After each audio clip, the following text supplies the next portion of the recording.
Je dis, ma chérie, une femme dans sa relation là doit rendre son homme un peu jaloux. Toi, tu es dans ta relation, ton homme même, ça dit que tu es tellement acquise que son cœur bat même pas quoi. Ça dit qu'il s'en fout même limite parce qu'il sait que de toute façon, tu n'iras nulle part, tu ne feras rien.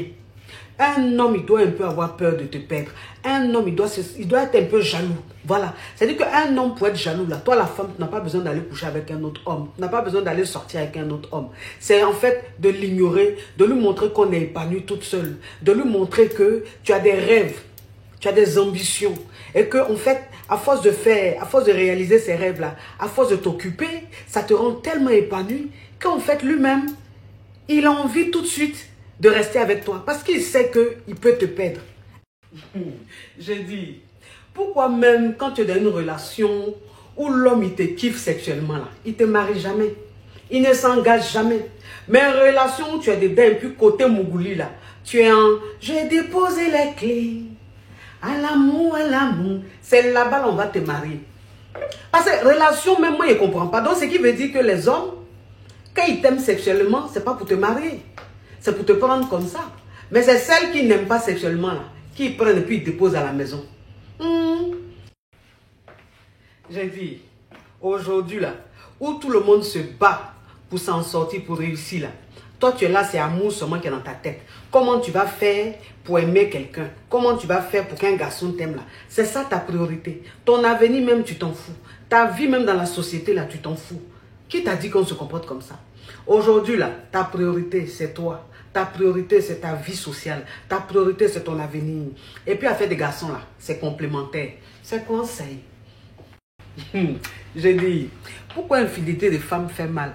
Infidélité des femmes fait mal parce que l'homme, c'est dit, quand il pense au gémissement de la femme, au regard de la femme, au déhanchement de la femme, il se dit, c'est pas possible.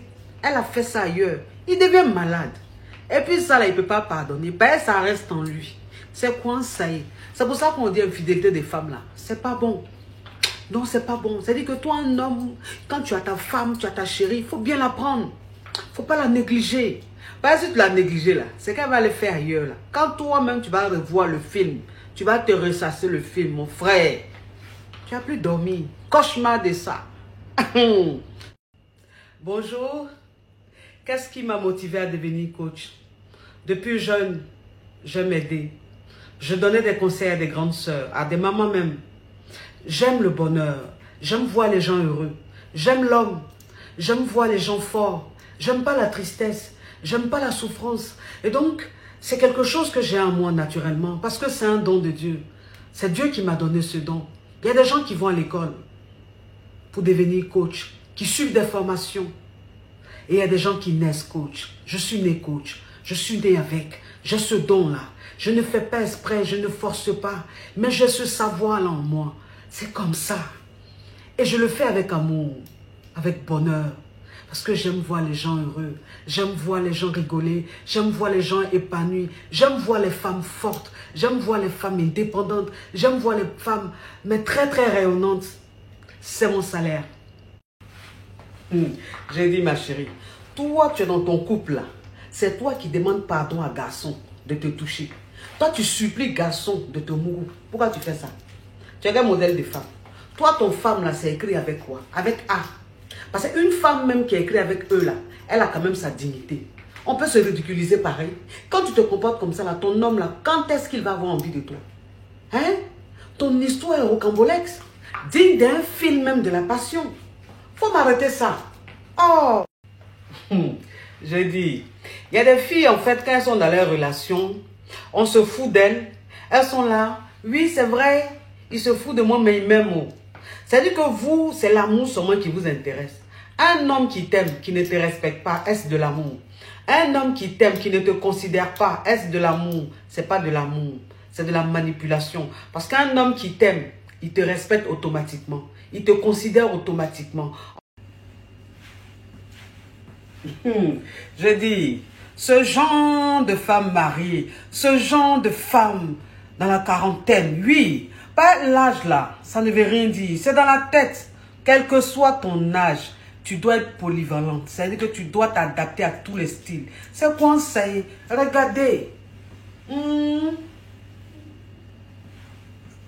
C'est ça qu'on appelle femme, quel que soit son âge, quel que soit le nombre d'enfants, quelle que soit son alliance dans le doigt, elle ja. Il y a ja. C'est quoi c'est? Même une petite de 20 ans, il y a match.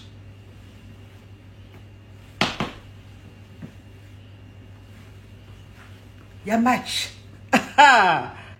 Je dis, femme mariée d'aujourd'hui là, c'est pas la femme mariée au temps d'Abla Pokou. Non, non, non. Une femme mariée aujourd'hui doit avoir plusieurs rôles.